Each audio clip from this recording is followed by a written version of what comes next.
नमस्कार, मैं हूं आलोक मोहन नायक, आप सबका स्वागत करता हूं। आज एक मुझे बहुत प्रिय कहानी है, वो मैं आपको सुना रहा हूं। और आपने इस कहानी को महसूस किया होगा अपनी रोज़मर्रा की ज़िंदगी में। कुछ लोग हैं जो पद पाते ही बदल जाते हैं, थोड़ी सी ताकत पाते ही बदल जाते हैं, और जैसे ही वो पद या ताकत ख़त्म होती है वे वापस वैसे ही हो जाते हैं। कहानी है कि एक नगर सेठ था, एक पैसे वाला आदमी था। उसकी मौत हो गई अचानक।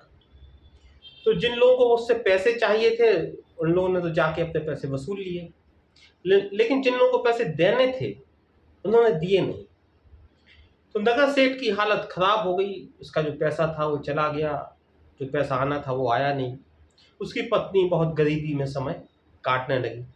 उसकी एक बेटी भी थी, वो धीरे धीरे जवान भी होने लगी। उनका एक पुराना मुनीम था जो उनके साथ रहा, बाकी सारे लोग इधर उधर हो गए।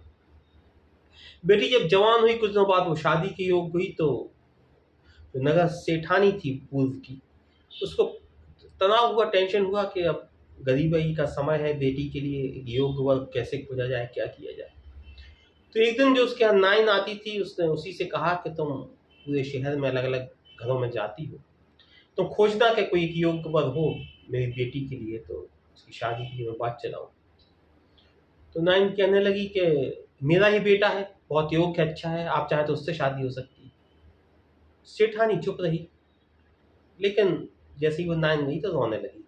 वो बैठे बैठे रो रही थी, तभी उसका वो पुराना मुनीम आया। उसने बात पूछी कि आप रो क्यों रही हैं। उसने कहा कि लोग अपमान तो करते ही रहते हैं, परेशानी भी है, आर्थिक तंगी भी है, लेकिन आज नाइन ने जिस तरह से कहा कि हमारा बेटा योग्य है हमारी बेटी के लिए, वो मुझे कुछ अच्छा नहीं लगा। मुझे लगा कि शायद बहुत बुरे दिन आ गए, माने इतने बुरे दिन तो नहीं आने चाहिए थे। तो मुनीम ने कुछ सोचा, फिर कहला किस जगह पे उसने ये बात आपसे कही। कल कुछ नहीं, मैं यहाँ पे बैठी थी, वो सामने चबूतरा है, उस पर वो बैठी थी, उसने वहीं बैठ के कहा। उसने कहा ठीक। रात जैसे ही अंधेरा हुआ, उसने मजदूरों को बुलाया और पूरा चबूतरा खुदवा दिया। देखा तो उस चबूतरे में बहुत धन था, बहुत सोना चांदी था, उसने निकलवाया। लेकिन दूसरे दिन फिर नाइन आई, तो मुनीम ने कहा कि आज वो बात आप फिर उससे कहना।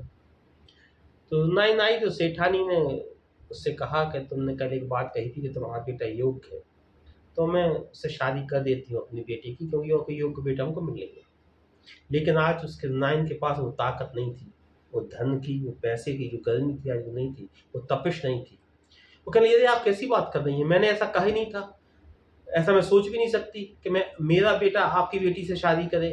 हम लोग तो गरीब लोग हैं, आप इतने पैसे वाले लोग हैं, हमारी शादी तो हो ही नहीं सकती, हो ही नहीं सकता, ऐसा हो ही नहीं सकता, मैंने ऐसा कही नहीं, आपने गलत सोचा होगा। और बात खत्म हो गई। लेकिन एक कहानी जो हम लोग को सिखाती है कि हमारी ज़िंदगी में सा हमेशा होता है, आपके दोस्त, आपके रिश्तेदार, आपके साथी जैसे भी किसी पद पर बैठते हैं, जैसे भी धन की ताकत के उस चबूतरे पे बैठते हैं, उनकी भाषा बदल जाती है।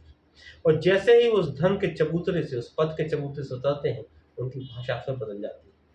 तो दुखी मत होइए, परेशान मत होइए।